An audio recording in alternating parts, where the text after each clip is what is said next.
December 2006. This is the start of an interview with Mr. Joseph Oliver at the Macomb Catholic Services located at 15945 Canal Road, Clinton Township. Mr. Oliver is 80 years old, born on the 12th day of December, is that correct? December the 11th. The 11th day of December, 1925. Correct. He currently resides at 20081 Shoals Court in Clinton Township, Michigan. My name is Dave Brousseau, and I will be the interviewer, and Mr. Steve Lutz will be the videographer. Joe, would you state for the record the branch of service that you served? I was a paratrooper. I served with the 17th Airborne Division in the Army. Let's start at the beginning. Can you tell us a little bit about yourself, like where you were born, where you grew up, where you went to school? I was born and raised in Watson, West Virginia. My dad was a coal miner. They shut the coal mine down, so we moved to Detroit, and I was 14 when I came to Detroit. And I went to Northeastern High School. And from there, I went in the Army. How did you end up with this branch of the service? Were you... Three of my buddies, we got together, we're going to updraft. And look in my pocket. Inside.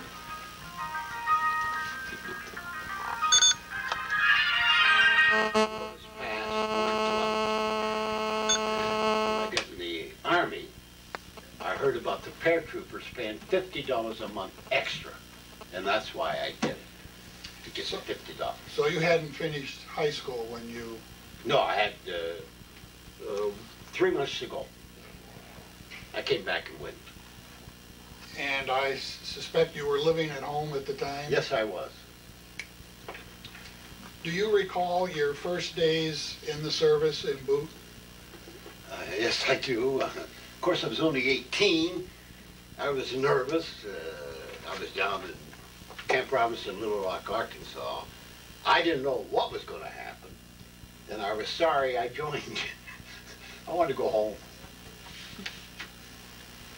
When did you move into the paratroopers now? After the boot camp? After the boot camp, about 16 to 17 weeks, I was transferred to Fort Benning, Georgia, and I was there 6 weeks to get my paratrooper badge and my $50. Let's go back to boot again. Was there anything that you experienced at boot that's worthy of mention here? No, only they used live ammunition. You had to crawl underneath the fence. Mm-hmm. They used real gas with gas mask. Other than that, it was routine. Nothing exciting. What about your paratrooper school? Well, that was different. Experiences there? That was different. There, the training was much more difficult. We'd march every day. We'd pack our own chutes to get confidence. And we made 5 jumps, one a day. And I was in this one flight, we're going to make a jump. And the guy in front of me, his name was Metaxen, and I remember him. He froze in the doorway. He froze. And I'm behind him. So the plane had to make another run. So he gets in front of the door. They kicked him out. Now, you're supposed to stop and prepare yourself and jump. I didn't. I just jumped out. I wanted to get out, period. Oh, by the way, he quit the next day. He went back in the Army. What was it like to be a paratrooper? I mean, can you tell us, share with us some feelings you had jumping out of an airplane at what, 20,000, 10,000? No, 600 feet, 1,000 feet. Oh. We were well trained. We had mock towers. We were very well trained. Got a lot of confidence. And when I graduated, I thought I was better than the Marines, better than a soldier. In fact, we used to look down which is wrong. But it was an experience, and I've never done it again. So you've never gone and done one of those? Free falls? No, no. Stunt where you jump off the Our bridge? parachutes were completely different than what they use today. There's no comparison. We had a big umbrella with shroud lines. They used like a half moon. I wouldn't know. I wouldn't know. During this time, it's probably obvious that you would not spend time away from home. With these extended periods away, how did you feel about that? Very anxious to come home. Very anxious to come home. And I think after 5 weeks, I got 1 week, and they paid the airfare. I came to Detroit, and then I went back. And the first thing I know, I'm on the Queen Mary going overseas. And I'm not attached to any division. We are replacements. So you didn't have any choice? No, there's no in choice. what theater of war you were? Absolutely none. No. At that time, what did you know about the war? Well, I was well versed. I was pretty good in high school. I knew very much so about the war, the Allies, and where they were fighting and what have you. So you knew what was going on, yes, where absolutely. you were going. How did you feel about that? And about D-Day and what have you. Well, didn't bother me until I actually got in combat. Then it started to bother me. Until then, that's why I like a game. Are there any experiences that you want to tell us about, either from the time that you went over there, or where were you assigned when you got there? As a replacement, they put me with the 17th Airborne Division. They put me in the gliders. I'm a paratrooper, and us paratroopers, we're different. We're unique. We're better than anybody, you know, especially the 19-year-old punk. I'm a glider. And I'm in this company, and I didn't get along with the glider men. They didn't get paid extra. We did. But what they did, Monday, Tuesday, Wednesday, Thursday, Friday, 5 consecutive days, they took us, put us in a glider, and landed us. But they landed on a regular strip, just to get accustomed to it. And then, I still don't remember none of the guys there. And then Christmas Eve, you know, the Battle of the Bulge is going on. Christmas Eve, they put us on a plane to take us to France. That's when the Germans broke through the Battle of the Bulge. Christmas Eve, they put me on guard. And that's when I met you, some of you. This is interesting. We served with Patton for 3 days only, in defense, because he already took over Bastogne. And I think it was the 3rd Armored Division. There was only one Armored Division with the overseas that I know of. We served with them for 3 days, and when we have our reunions once a year, someone always shows up from that Armored Division, no matter what city we go to. It's a short time to work with Patton, but what'd you think about him? I know what he did and what have you. I remember seeing him, he got stuck. But yeah, I remember that gun he had. Nothing. The pearl handle one? Yeah, pearl handle, nothing. They pushed him, I didn't push him up. I was on guard. But nothing, I never served with him actually. But there must have been... Oh, we all ran up there to help him get out of that Jeep, you know. Yeah, we were very pleased to see him. We knew what he did. And of course, we felt good. We had tanks, see. We had no tanks until he came. But there must have been Skinny running around about his... Oh, the word got out. We were in the little village. The word got out, Patton is here, Patton is here. So we ran up there to see what he did. Were you ever in combat? Oh, yes. Oh, yes. Oh, You yes. want to tell us something about some experiences you might have had? Well, Battle of the Bulge. You know, this is to me it's interesting. I'm an 18-year-old punk. My foxhole partner is Bliss. He's 35 years old. I thought he was an old man. I dug the hole for 3 consecutive days. I wouldn't let him do it. I figured he was an old man. But cold. Gee, God, it was cold. December, January, February. It seemed to snow every day. We were always wet. And I never had frostbitten, but some of the guys did. And at that time, we didn't have any overcoats. That came later. But all I can remember is cold, cold, cold, and afraid. And when I enlisted, I wanted to get rid of Hitler. But after a few days in battle, I wanted to help my... sorry. It's okay.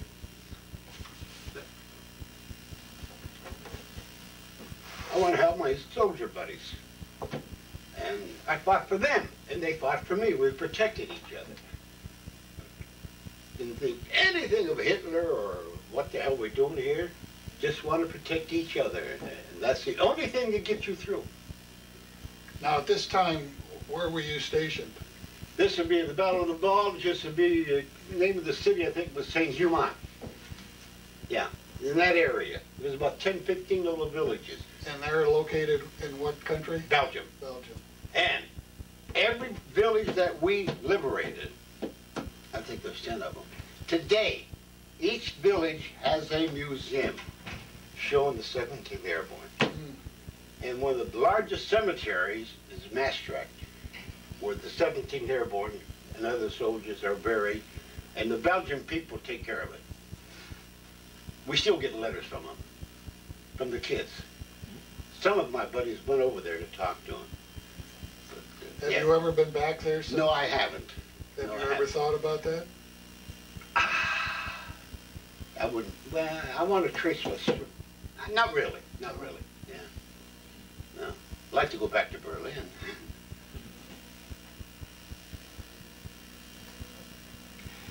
Were you awarded any medals, I have. citations? I have the Bronze Star with 3 campaign battles. I got the Bronze Star for Valor and the Purple Heart. What did you get those for? Can you remember that? Well, the Purple Heart, this is interesting. To me, it was the last day of combat. It was April the 12th. We had just left Munster. I got hit with shrapnel. Didn't even know it. The guy in front of me, Anderson, was killed.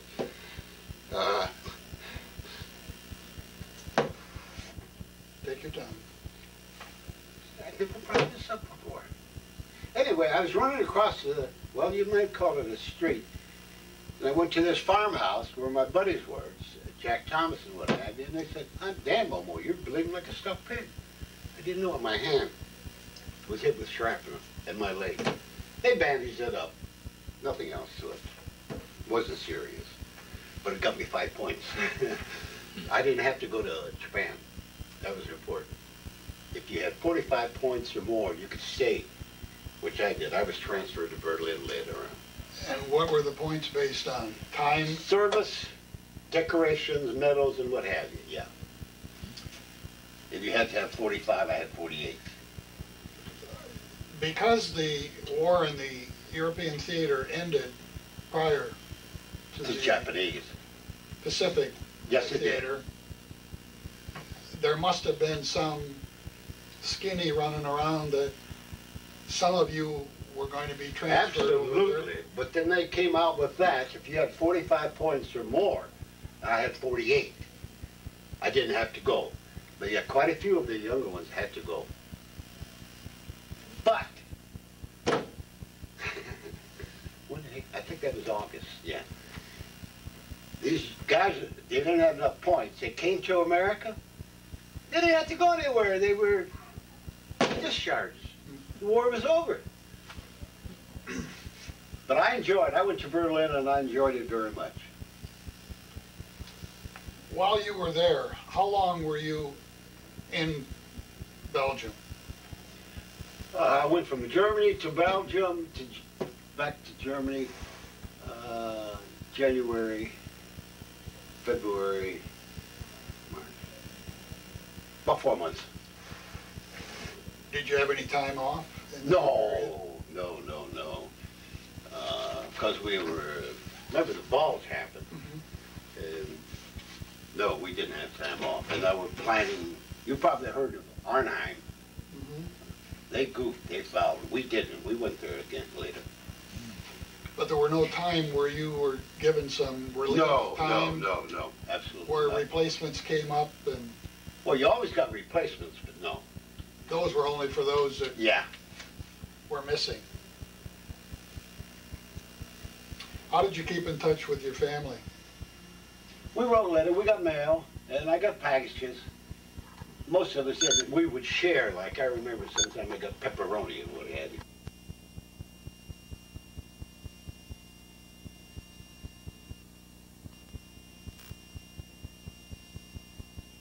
Mail today, you might get it in 3 or 4 weeks, but even on combat. you Hold get on just a letters. second. Excuse me just a second. Let me off that. What'd you do, lose a tape? Constantly. I remember one time this was in the Bulge.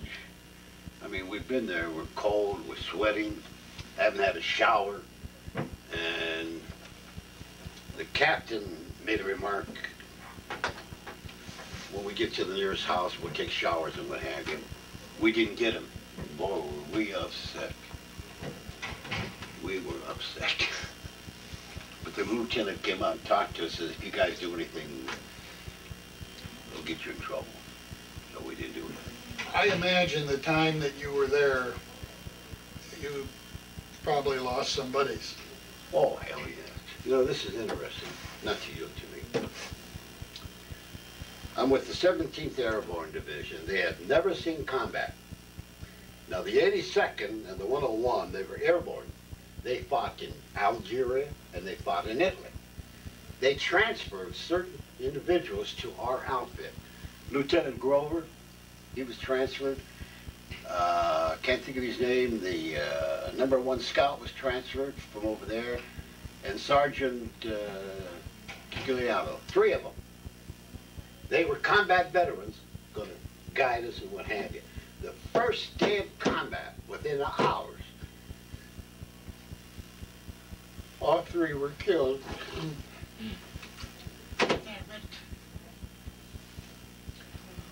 It must be difficult when you're in a foreign country fighting a war you really don't want to do, fearing for your life, and then, as you said, attaching to friends, buddies, Yes.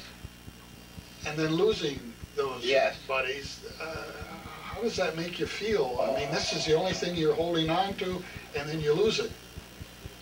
There must be a... It's a terrible feeling, like Giuliano. Last day of combat. Last day of combat. We're walking by this little farmhouse, and he's shot in the head. Damn sniper. And I've known him now for 2 years almost.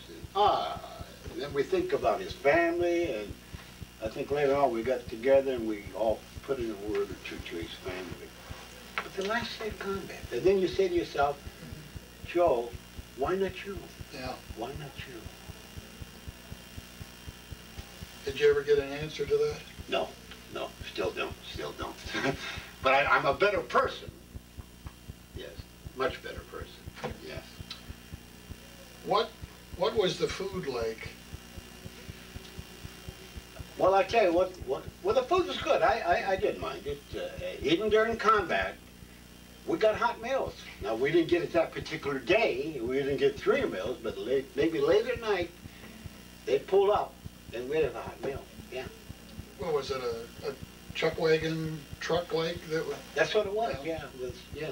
But I enjoyed it. It was hot. What about supplies? Ammunition? Ammunition, we never ran out. We don't have all these machine guns they use today. We'd have 1 machine gun in the outfit. And I wanted a coat, overcoat. We got that later. But we had paratrooper boots. But no, we had supplies. What about sleeping at night? Was that We slept with difficult? foxholes. But I mean, was that difficult to... You're wet, you're cold, you're wet, you're cold. Of course, I used to dig the damn hole because he was too old. 35, that's too old. You're always wet, you're always cold, And you take turns sleeping. I'd sleep maybe 3 or 4 hours, and then you would sleep 3 or 4 hours. But at least it, oh, you, talk to you. Okay. What goes through your mind when you're sitting in a foxhole and you're feeling bullets going back and... I wasn't married, so all I kept telling the good Lord later on, let me get wounded. Shoot me in the arm, shoot me in the leg or something, so I can go home. But please, don't let me get killed for my mother. And my brother had the same feelings. He fought in Italy, and he was wounded and ended up in the hospital. Was that at the same time? No. He was in Italy, and I was. My mother received notices about 3 days apart. Your son was injured, and your son was injured. And there's no way she can call me to find out. I was very slight. My brother Billy was very bad. In fact, he's so bad he got disability after he got out. I'll tell you one thing. You heard that remark, there are no atheists in foxholes. Oh, yeah. That's true. That's true. That's true. Well, I'm sure that goes to looking for a companion. Yes, yes. But the loss of buddies of which That's you're terrible. hanging on. That's terrible. Does it get to a point where you just don't want to get another buddy because you don't want a chance losing? No. When I say buddy, Eliotto and I didn't serve in the same hole. Bliss and I did. But no. You're all buddies, every one of you. I don't know their names now, but there was about, in my platoon, that's 12 people, I knew them all very, very well. Lost half of them. And you say to yourself, why? I even say this today. Why, good Lord, let me come home? Did you have anything that you considered good luck? No. No, I didn't. No. No, and it was luck. Just It's praying, luck. huh? Yeah, right. So why Eliotto? We're walking down there together. And later on, I became second scout. The first one was killed. And why? My first, Jack Thomas and I would go through. They let us through the German stage. And then get those guys. Not very often, because I was a good scout, and so was Jack Thomas. Both good scouts. At any time during this 4 or 5 month period where you were going through the Battle of the Bulge, could you ever focus on when it was going to be over? No. There was never a sense of Never a sense going to end. next week, if Gonna we end. get No. around this next corner, it'll be over. No. See, we used to get the Stars and Stripes newspaper come out. And, you know, you might get it a month late. And that would tell you what's going on in the other fields. But the only thing you know is your particular area. Not much information for The 2nd Battalion's in reserve, but you don't know them. You're concerned only about yourself. Your men, your friends. What did you do for entertainment? There was no entertainment. There was no entertainment. You had no time. No. Did you ever have a chance to see some of those entertainers that would come Well, over? when we went back to rest, I went back to France. Marlene Dietrich came. I didn't bother going. And Mickey Rooney came. And Bobby Breen. I remember those 3, but no. I didn't bother to go watch them. It was Marlene Dietrich. But at least you had some time away from the foxhole. Well, we had time to prepare ourselves to go make the invasion. But other than that, no.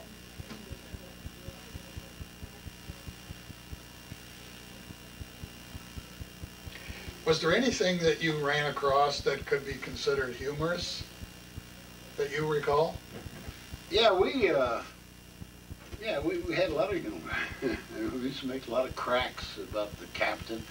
Nobody likes the captain. He's passed away, but the lieutenant I still call now and then.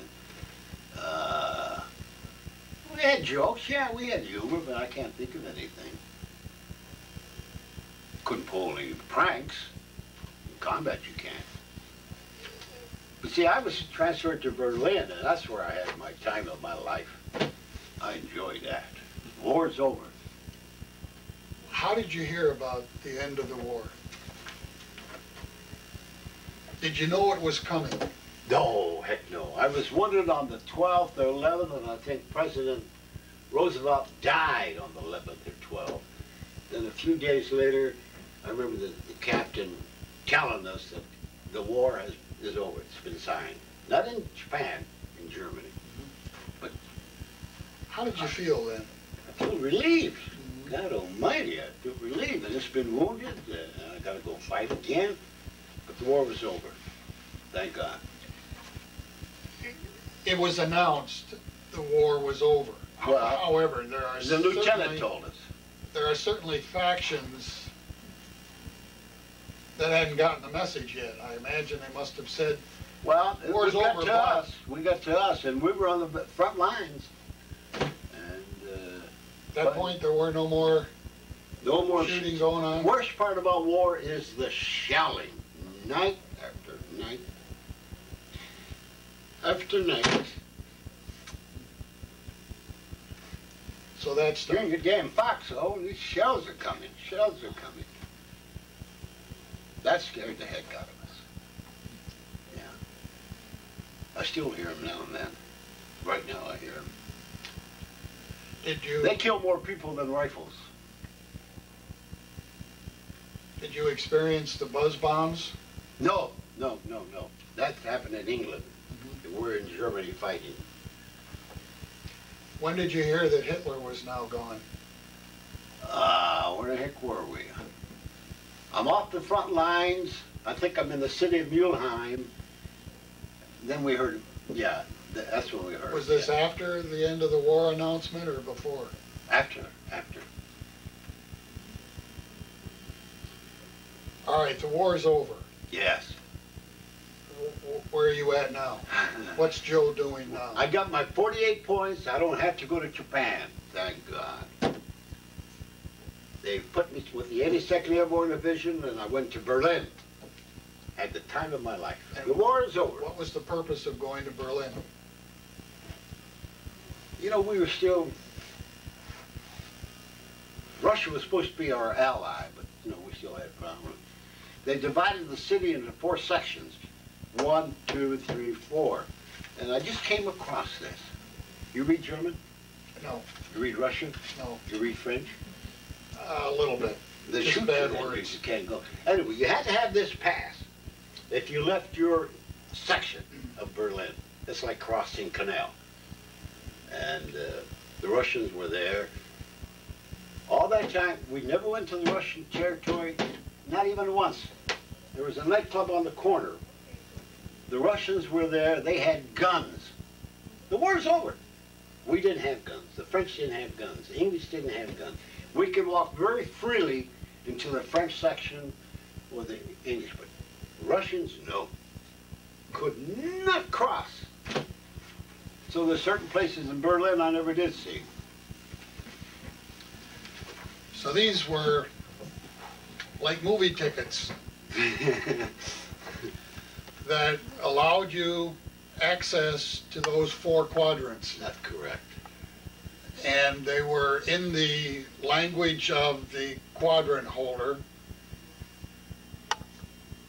And I imagine you also had to have some ID to correlate to this. That was our pass. Okay. I wasn't concerned when I went into the English area. What were the people like in those, In Germany, in Berlin? And we never, and I was there for about 5 months in the barracks, we never had a problem. I can't recall of anyone being shot. The people were very quiet, calm. Never had a problem. We did not carry guns when we left the barracks. We could walk down the streets, never afraid. Were the people friendly? I wouldn't say they were friendly. The French were the Belgians were very friendly. I'm not saying they were friendly. Well, they're subdued, like, you know, who are we and all that. But no, we never had a problem in Berlin.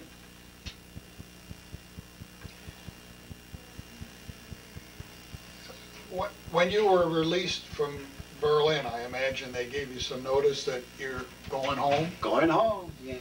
How did you feel about that? Couldn't wait to leave. But the last 4 months in the Army was the time of my life. Remember, I'm only 19. I had a wonderful time. I took over a nightclub right across from the Russians, and we used to give performances, Clayton cards, and we sword fight. At the time of my life, I had no guard duty, nothing. But of course, I was anxious to come home. Then I came home in January, and they picked the 82nd Airborne Division, my division, to march down 5th Avenue, Victory Parade. And we discharged. So it was over with. And, How did you feel once you were back on U.S. soil? I wanted to get a job. But see, then they had to give you a job back. I went there, from there I graduated, I went to school again, and I did very well. How did you arrange to get back into school to get your degree? Easy. You called. I paid for it. I didn't want to go through that. I went to Wayne State. And it was easy. There was 3 of us. But you still had to finish high school, didn't you? Yeah. Only needed two grades, 2 subjects. And I did that easy. Yeah, I got along very well. So you didn't use the GI Bill? No, I did not. No, I know some of my friends who did, but no, I didn't. I didn't go for it. I had to work. My family needed my money. Don't forget, I used to give them $50 a month in allotment. Now, were your folks still alive at this time? Oh, yes. Oh, yes. Well, Did you have other than your brother? I had brothers and sisters. There was 10 of us. Wow. Yeah. Did you make any close friendships while you were in service? Well, that's interesting. I just went to Branson, Missouri in April. There were 6 guys from my company there. Sergeant was there, Lieutenant Robinson was there. I keep in touch with them. I go to the reunions maybe about every 4 or 5 years. Now, because we're 80 and over, I'm probably one of the youngest men in the outfit. They're going to have the last reunion in Virginia next year. There'll be no more. And they've had reunions since 1947. And I've gone to maybe about 10. Why is there not going to be any more? No left? Every year is less and less. Yeah. Yeah. Hell, I went to Branson. This is the company. And the company usually has 50. There was only 8 of us. They passed away. So you went to college. What did you do after you finished college? Fortunately, I had a good job. Fortunately, I was a very good supervisor. And the guy who owned the company said, I'm going to buy another company. I want you to come with me. So I went with him. And then eventually, I started my own company in Toledo. So I've done well. Now, somewhere along the line, you must have gotten married. Yes. My lovely wife is from Detroit, yes. So this was during your time at Wayne, or? No, after. Yeah, I After married Wayne? her in 1952. I got out of the service in 1946. I married her in 52. Yeah. And how big is your family? I have 1 daughter, 2 grandchildren. Very small. Are they local here? Yes, they are. We moved here. If I were to ask them, would they say that they have a good grandpa? Oh, I know they will. I know they will. The good Lord, believe me, I made certain commitments to the Lord. Oh, by the way, the chaplain used to come quite often there on the battlefield. Mm-hmm. Just behind, just behind. Was that helpful? Yes, it was. Yes, he'd come. And he'd have Catholic Mass one time, and then they'd have the Protestant. And this is interesting. The first day of combat, I can't think of his name right now. This soldier, he broke. Combat. Disappeared. And about 3 weeks later, he came in with his chaplain. He broke. But he wasn't a coward. He just broke. Where did he go? With the chaplain in his service. You know, what have you. Yeah. Can't think of his name now.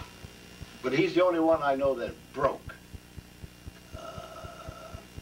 And I'll tell you another thing, which is different. Vietnam, when the soldiers came home, most of them, or quite a few of them, were afflicted with something. I can't think of anyone in my outfit who was afflicted by mental disorders or anything like that. In summation, how do you think the service affected your life?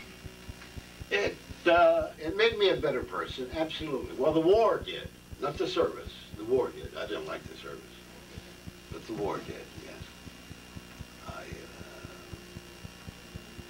I helped my family, still do, still believe in God.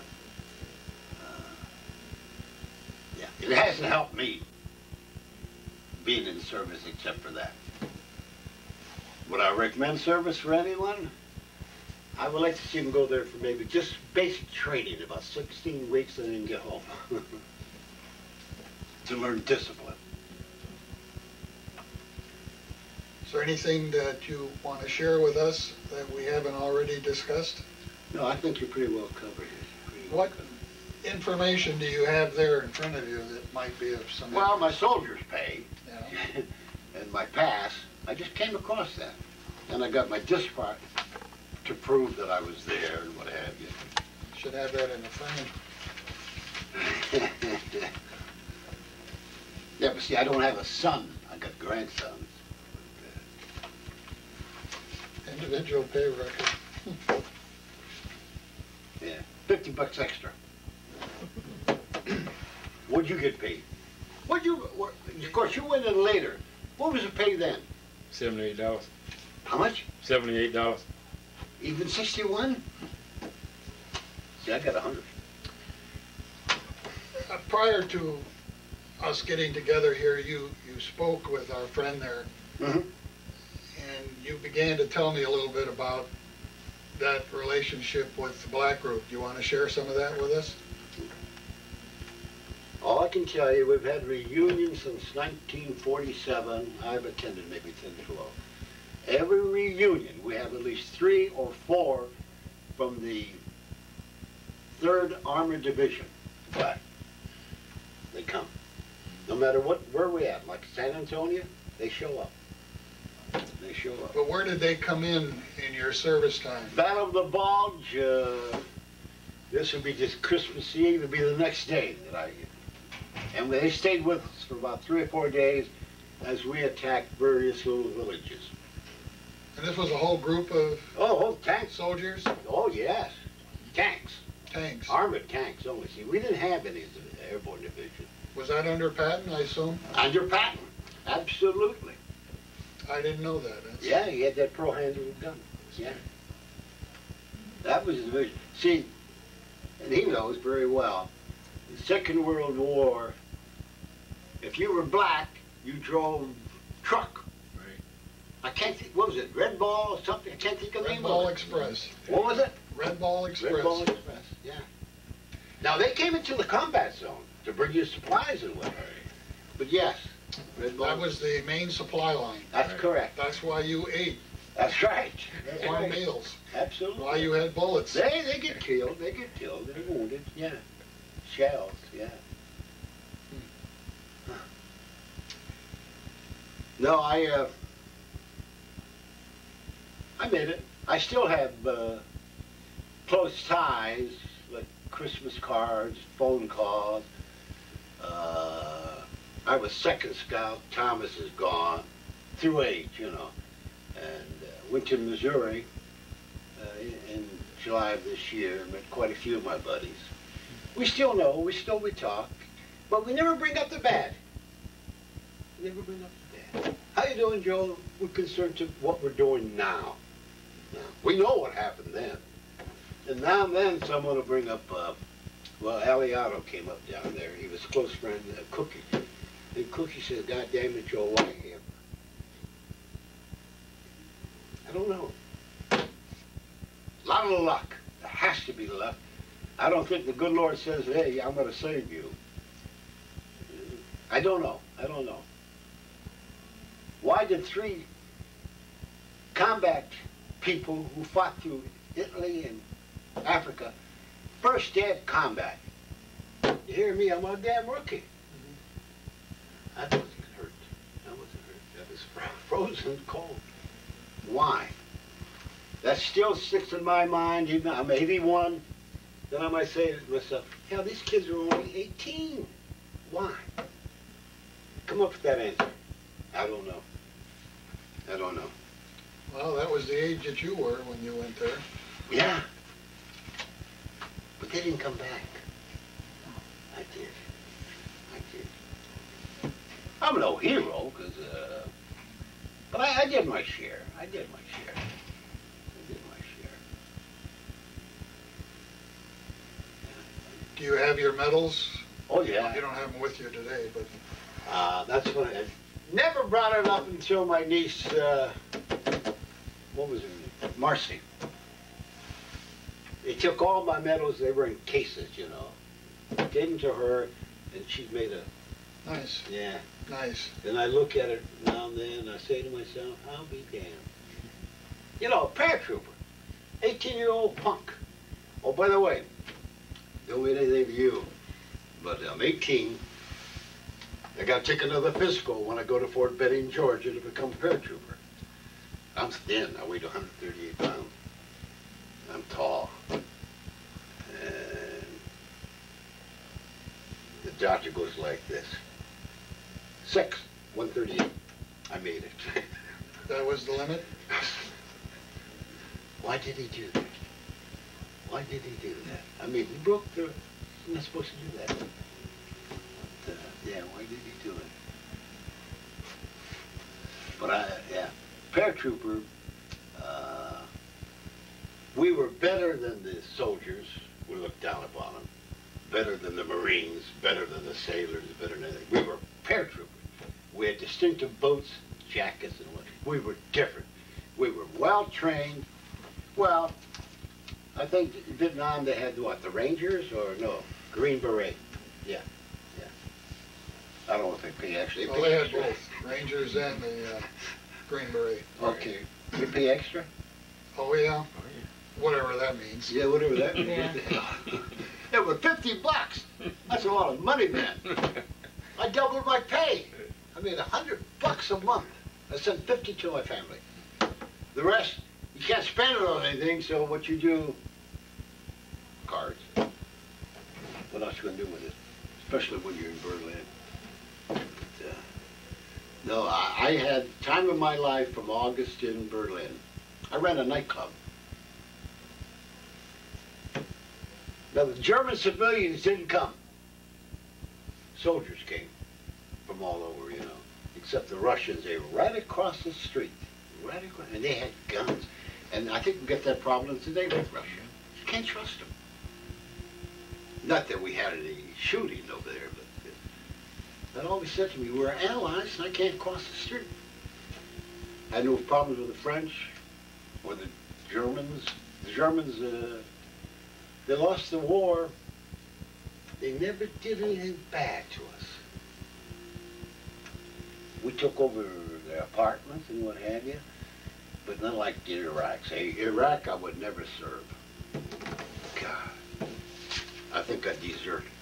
I want to know my enemy, and I want to know he's in front of me. But, I don't know how the hell they survive. And you know what gets me? A death is a death. But I think we lost, what, 1,300? We lost that in one day. They shouldn't publish those name casualties. Plus, they're volunteers. See, I don't feel sorry that they're over there. I don't want them to get killed. But, you know, we lost that more than D-Day. Well, you saw History Channel, Arnhem. They didn't make it. We made it come much later, but about 9 months later. Yeah. And we landed there too, in a glider. And the gliders were made here. And this is interesting. Our chutes, when we got over there, were packed in England by the ladies. And many of the chutes, I didn't have one, many of the chutes, when you landed and opened up, it says, if you have a problem, call. No, we packed our own here. But, no, it was a good experience. I'm not talking about the war. I'm talking about after the war. I enjoyed it very, very much in Berlin. I'd like to go there again.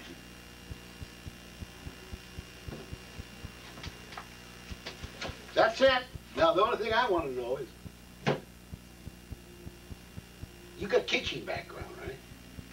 See, I like to help these kids, but I never had a student that young. Who do I contact? Susan. All right, I'll contact you.